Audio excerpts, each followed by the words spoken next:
Thank you. Ranking Member Portman, you're recognized for your questions. Thank you, Mr. Chairman.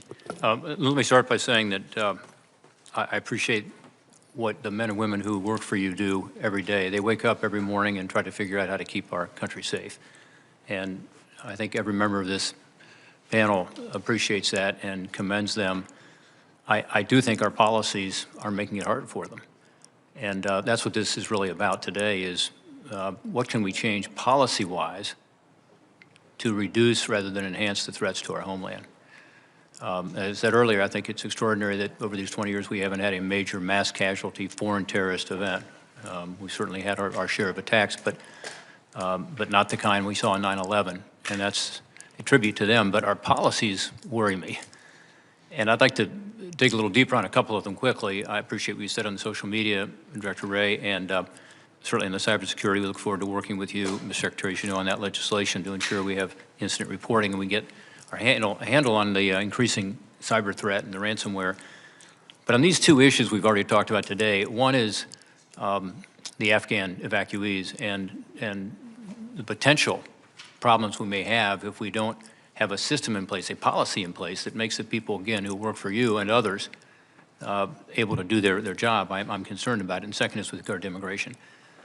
Getting back to what has been said about those individuals who were evacuated in this hasty and chaotic process, we left people behind. We all know that.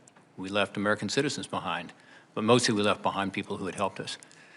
But we also had people get on these flights to leave who, as far as we know at this point, had no connection to us in the sense of helping us or helping our allies. And Secretary Mayorkas, your information is probably different than mine based on what you have said today. We have pushed and pushed, as you know, and as I said, I'm very frustrated we can't get a classified briefing maybe to dig in the bottom of this, but we don't really need, in my view, a classified briefing. We just need to know who these folks are. And by the way, it may surprise some of our constituents to find out that when these folks come over, and again, about 60,000 are here, about 120,000 total, 60,000 are still overseas, they're permitted to walk. In other words, when they land at Dulles or land in Philadelphia, they're allowed to leave and go into the community. Is that accurate, Ms. Secretary? Just a yes or no, please. No, that is not entirely accurate, Senator. There are conditions of parole for those who are paroled into the United States that are mandatory. So, for example, but if when they land, if they choose not to go to the military base and to walk, they're able to do that. They must receive, for example, certain immunizations in order to enter the interior of the United States. Well, I mean, okay, so they have to get. There are mandatory, but there they have to get a shot. That's fine. But they're permitted to come into our country, and you know, my staff has been out there to see the arrivals. I have a friend who went to meet his interpreter, who he served in Afghanistan, and you know, they said you can take him with you, but if you do, he could lose his benefits. I understand that, but my point is, we don't have a system in place to keep people who want to walk. Now, the other question is, who are these people? And as I said, 75% of them are not green card holders, they're not citizens, they're not SIV holders, they're not even applicants for SIV.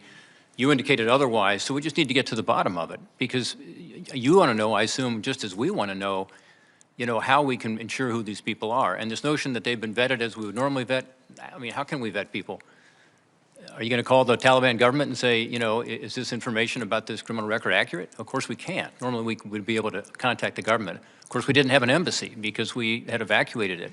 So we didn't go through the normal screening. To Director Abbott said your answer earlier, we didn't go through the normal screening process that you would for someone applying for a visa. You couldn't because we didn't have the visa officials in the foreign office there to do it. So I'm just going to leave that out there because I mean, I have lots of more questions on it, and I could push on what we've heard. But let me just say, yesterday when the State Department was pushed on this and we were asked how many of those parolees applied for SIV or were family members of former employees, the State Department said, quote, "None of us really know," end quote. If that's the answer, fine. But if the answer is, as you said today, Mr. Secretary, you know, they're all accounted for and we know who they are, we'd certainly like to know that.